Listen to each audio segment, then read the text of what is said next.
Chers amis, bonjour. Donc, on est Parashat Toldot. Il y a bien longtemps qu'on n'a pas parlé devant la caméra. Hein, alors, on va dire un petit truc sur la Parashat. Parashat Toldot, on va voir que deux personnages vont apparaître. Qui sont-ils? Yaakov et Esav. D'accord? Deux frères jumeaux qui vont naître de Rivka. Maintenant, la Torah va nous raconter que les deux jumeaux vont grandir. Et un jour, ils vont se retrouver. Bon, ils ont certainement eu à avoir des relations entre eux, ils ont dû parler dans leur jeunesse. Mais à un moment, on va les voir ensemble discuter. C'est quand ce moment-là? C'est lorsque Avram Avinu va décéder. Yaakov va préparer un plat de lentilles pour son père Yitzhak. Pourquoi? Parce qu'on a l'habitude d'apporter des lentilles, des choses rondes pour les endeuillés. Exactement. Et à ce moment-là, qui c'est qui va arriver? Esav. Et Esav, il a faim. Esav, il a faim. Et donc, il arrive et il va dire à Yaakov, s'il te plaît, donne-moi à manger, alitenina, d'accord, abreuve-moi de ce rouge, tu vois, il ne va même pas prendre la peine de dire le nom du plat. Pourquoi? Kiayef anochi, car je suis fatigué.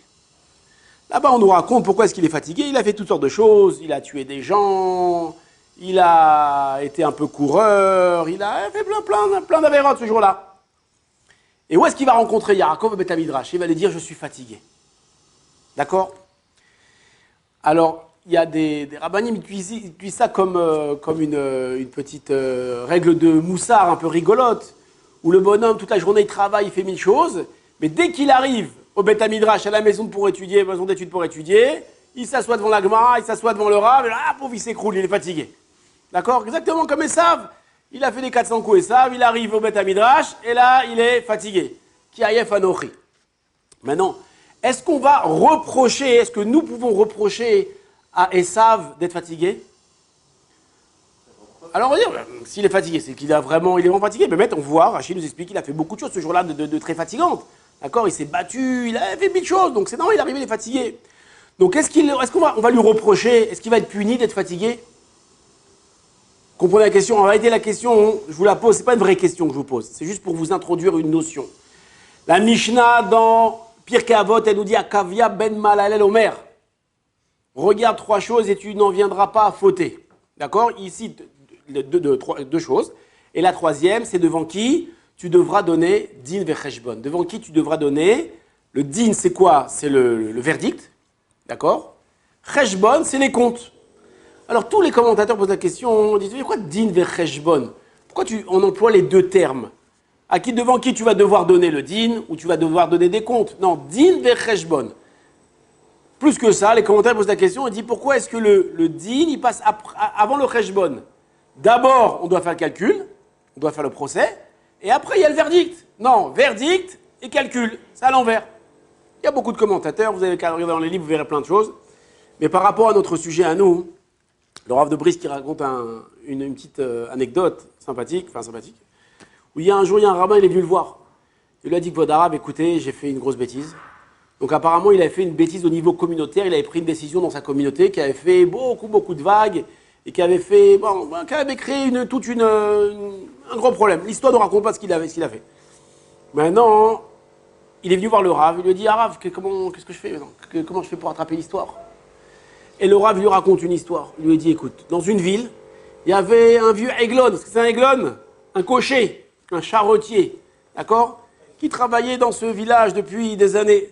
Et un jour, il y a un jeune aiglon qui arrive, un jeune charretier qui arrivait avec sa charrette, d'accord, flambant neuf comme ça, Et il a commencé à transporter les gens et les marchandises. Qu'est-ce qu'il a fait le vieux? Il est parti voir le jeune, il dit, oh, qu'est-ce que tu fais ici? Tu fais de la concurrence, c'est déloyal ce que tu fais. Ça fait des années que je travaille ici, toi tu viens, il n'y a pas de travail pour deux, tu as pas le droit de faire ça? Mais d'après la halakha, apparemment, il n'avait pas le droit de faire ça. Ah bon, mais tu comprends, je suis désolé. Qu'est-ce qu'il lui dit le vieux? Il dit, écoute, moi... je ne suis pas Macpid, comment on dit Macpid en français? Je ne suis pas rancunier. Si tu veux, moi je te laisse travailler, mais à une condition. Dans la ville, on veut que des bons charretiers, on veut que des bons cochers. Donc je vais te faire un petit examen, tu vas me dire si tu réponds, non, tu pourras travailler ici. Donc il dit d'accord, pas de problème. Et si je réponds pas, ben non, si tu réponds pas, tu dois partir. Ok, j'accepte. Qu'est-ce qu'il fait? Il dit, dis-moi, si un jour tu es dans ta charrette, et tu roules comme ça, et à un moment, une des roues, elle rentre dans un trou boueux, et elle s'enfonce dans un trou boueux. Et les chevaux, ils n'arrivent pas à tirer. Qu'est-ce que tu fais? Je dis, bah, qu'est-ce que dans un cas pareil? Bah, c'est évident. Je demande à quelques personnes de descendre. Oui ou non? Tout ça, bon lourd. Et le premier lui dit, mais si les chevaux n'arrivent pas quand même à tirer, ils n'arrivent pas à sortir du truc, qu'est-ce que tu fais? Il dit, bah alors je demande à tout le monde de descendre. Ok, tout le monde est descendu, les chevaux, hein, ils n'y arrivent pas. Qu'est-ce que tu fais? Il dit, bah là je demande à tous les passagers de m'aider, de pousser la charrette pour sortir la carriole du trou. Et ils disent, ils n'y arrivent pas. Qu'est-ce que tu fais? Il dit, ah non, à ce cas-là, j'ai pas de solution, je sais pas. Je sais pas ce que je fais. Et alors tu vois, t'es pas un bon charretier, tu peux pas exercer ici, donc tu dois partir de la ville. Alors le bonhomme lui dit, écoute, d'accord, ok, j'ai échoué l'examen, mais au moins, dis-moi, c'est quoi la solution? Il dit, la solution, il n'y en a pas. Il n'y a pas de solution. Il n'y a pas de solution. Je vous ouvre une petite parenthèse. Si vous racontez cette histoire Shabbat à la maison, ne racontez pas la fin. Proposez aux invités, aux gens qui sont à table, qu'est-ce que vous auriez dit? Quelle était la solution que le monsieur demandait? Alors qu'est-ce qu'il lui dit? Il dit, il n'y a pas de solution. Il dit alors quoi? Il dit non, mais un bon charretier, un bon aiglon, il sait qu'on ne doit pas tromper dans un trou. Il s'est fait attention. Ça veut dire qu'a priori, les khatrila, il sait comment diriger sa charrette et pas tomber dans un trou. Et comme ça, il lui dit au Rav.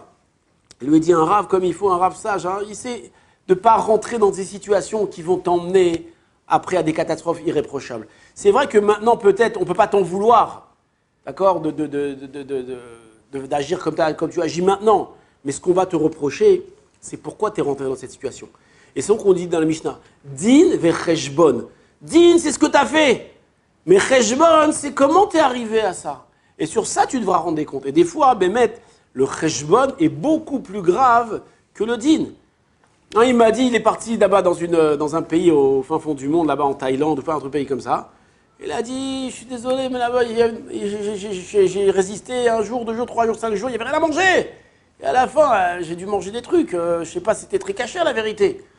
Est-ce que le bon Dieu il va m'en vouloir? Alors, je lui dis, je ne suis pas le bon Dieu, j'en sais rien. Mais ce que oui, il va t'en vouloir, c'est pourquoi tu es parti faire tes vacances là-bas.